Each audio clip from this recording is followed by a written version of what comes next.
Hi everyone, so this video is on dividing with indices part 2.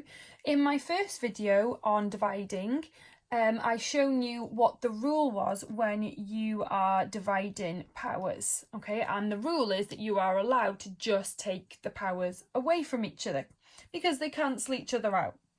So what I'm going to do is I'm going to go through these two questions with you to show you how to get to the answer nice and quickly now that we know that rule.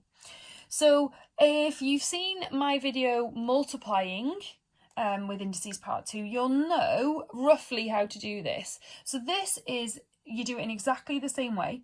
So I'm going to write down the two calculations that I'm going to have to do.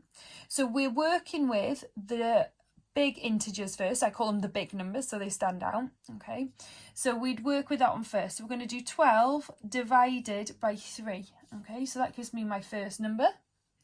And then I've got x to the power of 6 divided by x to the power of 2. And remember, I can use that rule where I can just take the powers away.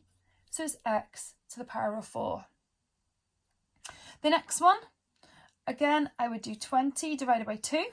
So my first number is 10. And then I look at y to the power of 8 divided by y. And in the video on multiplying with indices part 2, I told you that if it is just a letter on its own, the power is invisible and it's always just a 1. So you still have to do your takeaway. So I would do 8 take away 1, which is 7. So the answer is y to the power of 7.